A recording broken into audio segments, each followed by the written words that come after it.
The 3 other shillings, we have to pay our children to go to school. We have to manage our security. We have to manage our health. We have to manage everything else. We have to pay our teachers. So are you telling me I go and tell teachers, I don't have salary for you this month because I have to reduce the price of fuel? Do you think that would be reasonable? Maybe just, Mr. President, on that issue, just hold on to that thought a bit, because if you look at the prices of fuel, what has happened is that we are looking at consumption. If I look at the last data, the last 3 months' data, consumption of fuel has actually dropped to a 5-year low. And if you look at even KRA, the collection, they missed the target. They were off the ordinary revenue by about 31 billion Kenya shillings. So what is happening is, yes, on this end, you have a plan to collect taxes, but these taxes are not coming through to Kenya Revenue Authority. And on the other end, you are killing the economy because you have people not moving, consumption, because oil and electricity basically will tell you what is happening in the economy. For your information, your figures are wrong, because if you look at the taxes that have been collected from fuel, they've gone up. That's the correct position. So the other taxes are the ones that they have not met the targets. And why haven't they met the targets? Because I gave them a very high target. Mr. President, because I wanted them to do much more than they are doing. Mr. President, let's just take a look at the data. So don't misrepresent facts. Let's talk about the correct position. The data you have from the Kenya Revenue Authority, because they're the ones who collect the revenue in their report. In the first quarter, ended September 2023, the oil taxes, the target was 84.6 billion shillings. They collected 77.7 billion shillings. Similar period last year, it was 78.5 billion shillings. That's a drop of about 800 million shillings. So indeed, for quarter one, there has been a reduction. If you're to speak about the volumes, the same quarter, diesel in 2022, quarter one, it was 1.15 metric tons, 1.5 million metric tons. This time round, the same quarter, it is 1.05 metric tons, a reduction of 56,000 metric tons.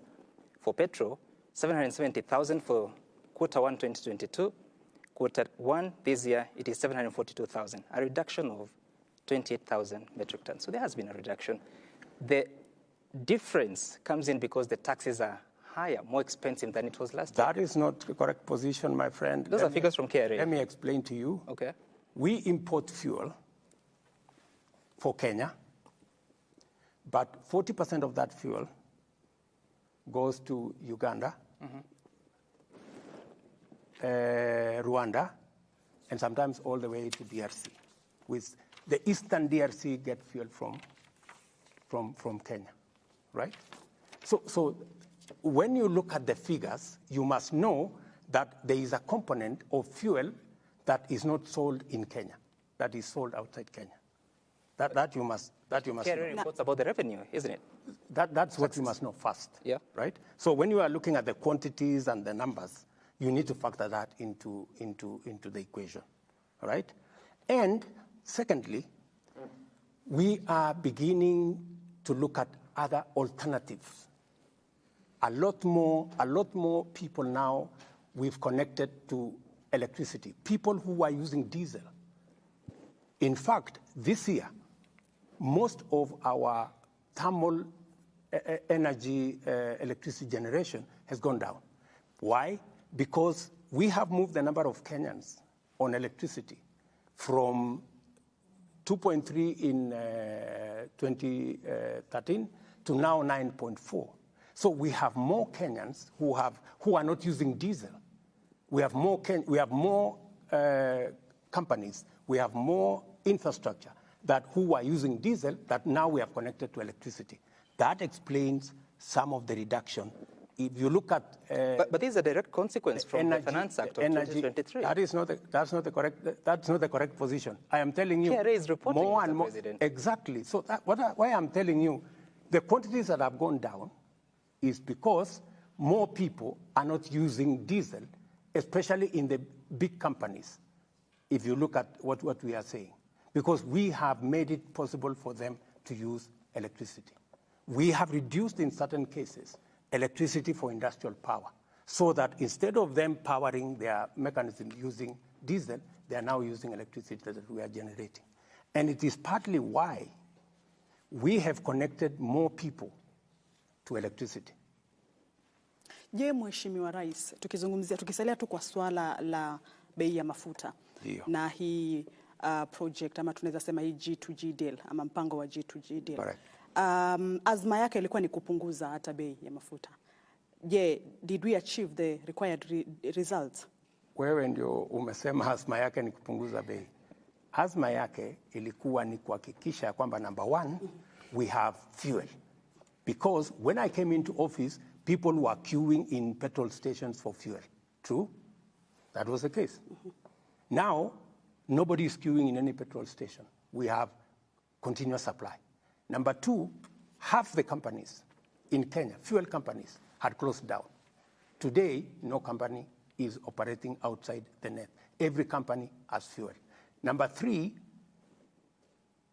local companies were buying fuel in US dollars. Today, they are buying it in Kenya shillings. If you asked any Kenyan company that is selling fuel, our oil marketers across Kenya, they are very happy with the deal we structured. And number three, we have removed pressure on the US dollars. In fact, when I came into office, there are many companies who are considering relocating from Kenya. Why?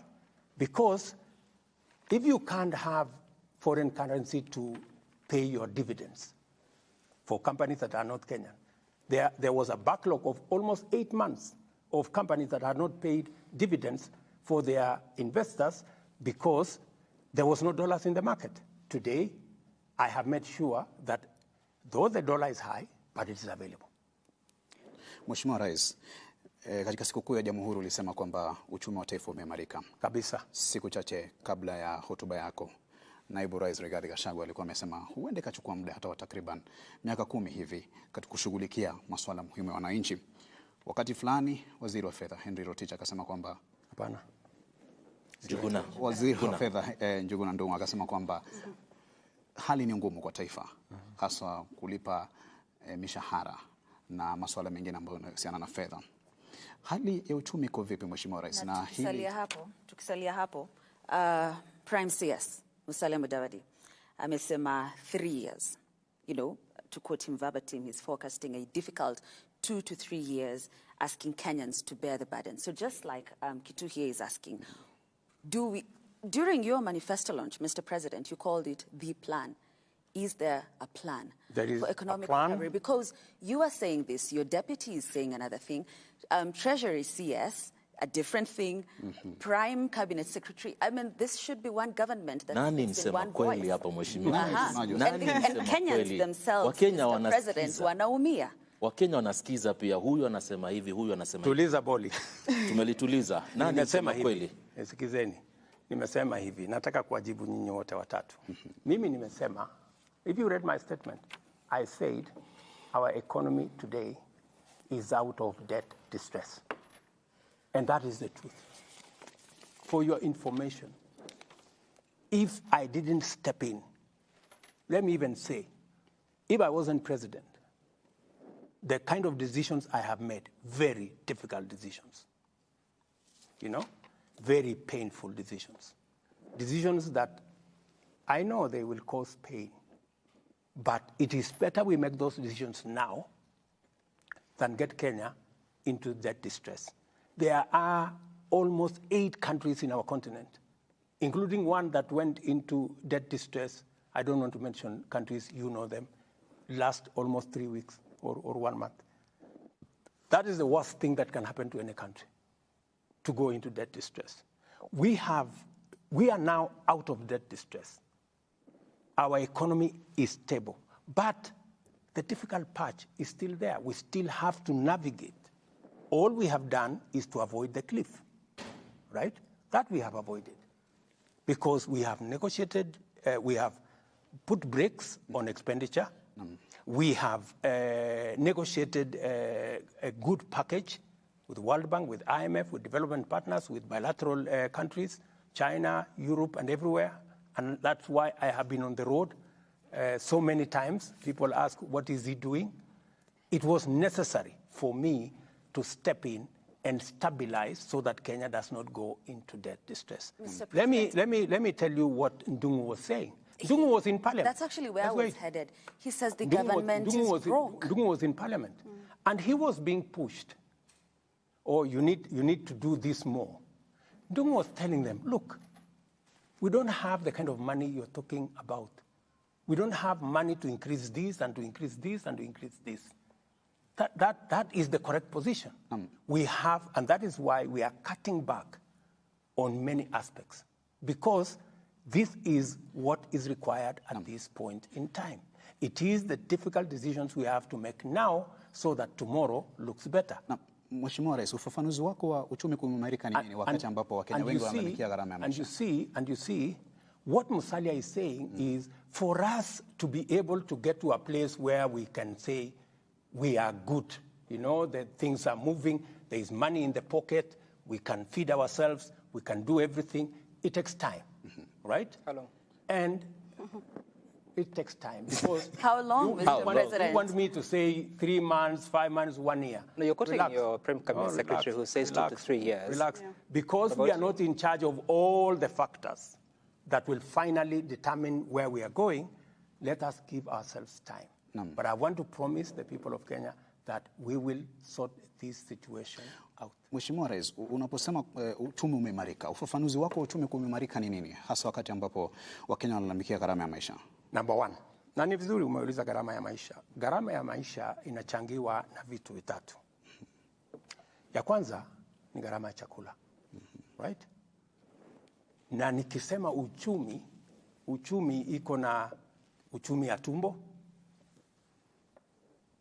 Nataka nikuulize na Wakenya wenzangu, tumefanya lolote kupunguza gharama ya chakula? Yes, we have done major steps. The price of food items is today lower than it was a year ago. It is a fact. Lakini, of course, it's not convenient for certain people to accept. That's number one. Number two, globally, where is Kenya? Uchumi wa numbers, and these are not my figures. We've brought down inflation from 9 point something to now 6.8. Those are figures, global figures of the World Bank. Number two, our economy is growing at 5.4%. Not my figures, World Bank figures, right? In fact, they quote Kenya is the 29th fastest growing economy globally. Those are figures out there. Of course, many people don't want to accept. I know that there is still no money in people's pockets. Uchumi wa mfuko bado ndio bado. Yeah? Utakuwa lini? Are we doing something about it? Yes. That is why we're spending more money in education. Yeah? We're putting more money in education. In fact, this year, we are putting an extra 120 billion in education. To do what? To make sure that we reduce outlay by Kenyans to fund education. Number two, we are putting more money